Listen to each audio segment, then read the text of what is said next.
Even when you weren't religious and you were dating, did you ever date somebody who like you missed a red flag or you didn't pay attention to? Oh, for sure. Like For what? sure. That's Like what was true. the red flag? The red flag was, but the things I didn't recognize at the time, uh, because we talked about this before once that in my day there was no discussion about domestic abuse. It was like totally ignored.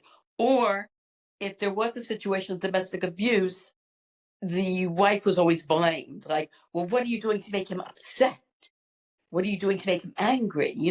Oh, stop being such a nag, cook a nicer dinner type thing. The blame was kind of like put on the victim. It wasn't until many, many years later, until actually around the year 2000, that you had a couple talk show psychologists that actually brought attention to the idea of red flags and domestic abuse. And hey, it doesn't matter, even if you do get him angry, there's no excuse for domestic abuse. People get us angry all the time. And there was no, like, as far as psychological abuse was concerned, there was one guy who, looking back now, that I dated, who I see now was psychologically abusive. Like what? Mentally abusive. If I would ask him questions about something, his response was always dummy. He was always calling me stupid, dummy. And I didn't have a very good self-image at the time. And I thought, well, maybe he's right. Maybe I'm kind of stupid. Maybe that was a stupid question. Now I look back, I said, I would never tolerate that behavior anymore. Because if I went out with a man and the minute he called me stupid or dummy or any type of names, I would stand up and say, well, goodbye. Because I wished it was nice meeting you, but it wasn't. And I think I'll take a lift home. I can just walk away and call and lift and take a lift home. Yeah. And, if I had to, if I were in a situation now about that. But at those days, like I said, there wasn't even any discussion about that type of thing.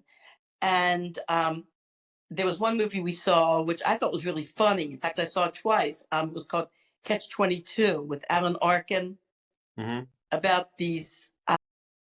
It was written, I forgot the name of the man who wrote it. His last name was, I think, Heller was the name of the man who wrote it. It was sent from a novel, and they made it into a movie. And it was about these American soldiers in Italy and how they discovered there's like a whole type of military government conspiracy that he uncovers that's involving corruption with the Italian authorities. And there were some scenes in the movie. It's kind of like it's a comedy. It's like poking fun at the military establishment, you might say, the government, corporate military establishment. And there were some scenes that I thought were pretty funny. And after him, he said, now you thought those scenes were funny, but I'm more sophisticated. To me, those scenes weren't funny. Yeah, I'm not like you. I'm more sophisticated than that. Looking back at I look back now, I think, maybe this guy was a total egotist. Pretentious a-hole, basically. Yeah. Yeah. Yeah. So I guess you're saying also that it was kind of common for men to put their hands on their girlfriends a lot? Huh? Come again? You said it was very common for men to be physically abusive and it would be okay? Well, there was it was okay because it was that it wasn't considered okay. It was considered that what did the woman do to bring it on?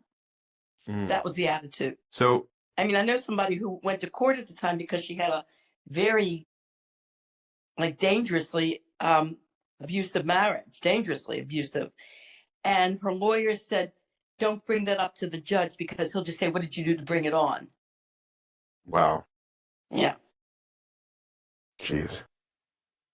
So what about, I guess, so then what was the ideal relationship back in the 60s and 70s of a woman, what woman expected? Ideal relationship. Yeah, like the ideal man and the ideal relationship. Well, it was like the 50s and 60s. The man was expected to be the breadwinner, Hmm. and the woman was expected to be the housewife. Yeah, but was that because I'm saying, but between you and your friends, you'd always